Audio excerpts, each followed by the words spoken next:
Audio Jungle.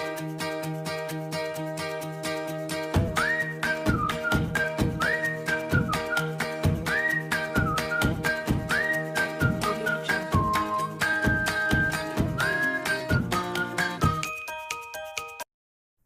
Kepemimpinan merupakan sebuah seni di dalam menggerakkan atau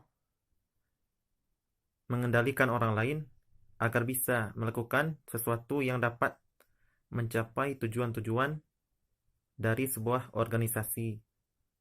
Sedangkan tujuan dari organisasi yaitu sebagai wadah untuk bisa mencapai tujuan-tujuan bersama, sehingga tujuan-tujuan tersebut bisa tercapai dengan efisien, dengan mudah.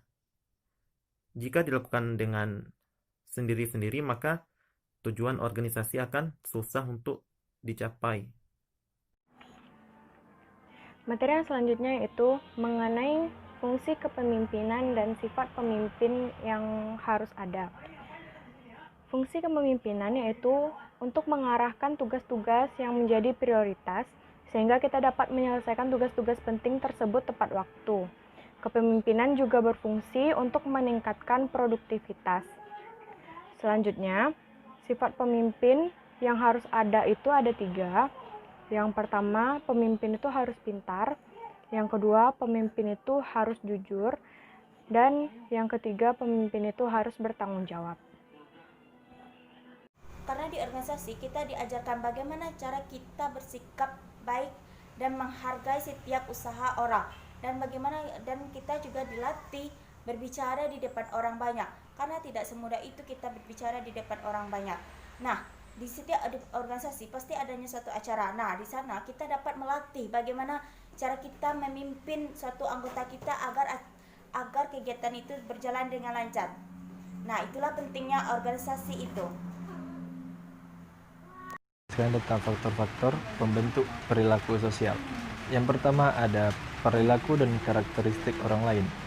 Jika seseorang lebih sering bergaul dengan orang-orang yang berkarakter santun, maka perilaku seseorang tersebut kemungkinan besar akan seperti orang-orang di dalam lingkungan pergaulannya. Yang kedua ada proses kognitif, yaitu ingatan dan pemikiran yang memuat ide-ide, keyakinan, dan pertimbangan yang menjadi dasar kesadaran sosial akan mempengaruhi perilaku sosial seseorang. Dan yang ketiga ada faktor lingkungan. Lingkungan alam juga menjadi pengaruh terhadap perilaku sosial seseorang.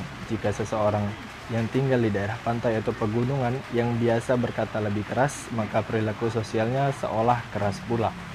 Dan yang terakhir ada tatar budaya, yaitu seseorang yang beretnis tertentu akan merasa perilaku sosialnya aneh jika berada di dalam lingkungan yang tepatnya beretnis dan berbudaya yang berbeda atau lain dengan etnis dia sendiri.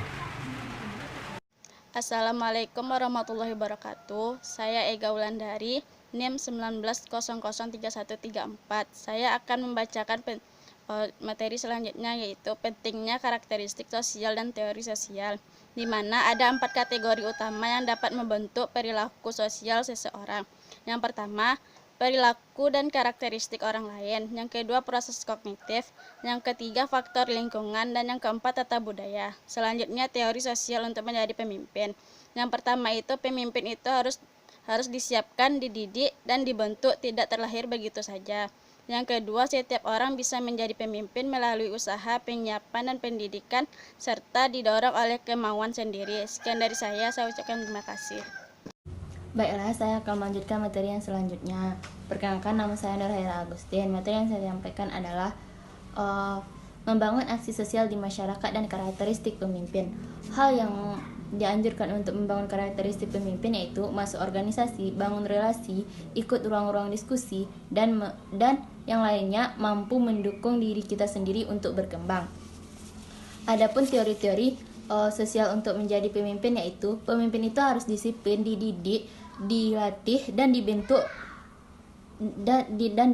tidak terlahir begitu saja. Setiap orang bisa menjadi pemimpin melalui usaha, penyiapan, pendidikan, serta didorong oleh kemampuannya sendiri. Inti pelajaran 4 adalah Pandanglah dirimu secara adil dan seimbang. Jangan menganggap diri kita lebih tinggi, karena hal itu akan membuat kita menjadi sombong. Pasti orang tidak akan suka sama kita ketika kita menjadi seseorang yang sombong. Inti pelajaran 5 yaitu, tapi juga jangan memandang rendah diri sendiri, karena itu membuat kita sulit mendapatkan banyak teman alias menjadi minder. Pembelajaran ketiga yang dapat kita ambil adalah kita harus yakin bahwa Allah tidak pernah salah dalam menciptakan apapun itu. Nah, sebagai manusia, kita harus selayaknya bersyukur karena Allah menciptakan kita di dunia ini bukan karena sia-sia, melainkan karena suatu tujuan. Materi ketiga, pembelajaran pertama yang dapat kita ambil yaitu setiap orang diciptakan dengan beberapa karakteristik negatif dan karakteristik positif. Ada yang bisa dirubah dan ada yang tidak bisa dirubah. Pembelajaran kedua yang dapat kita ambil dari materi ketiga yaitu setiap orang harus belajar untuk merubah hal-hal yang patut dirubah dan belajar menerima hal-hal yang tidak bisa dirubah. Sekian, terima kasih. Audio Jungle.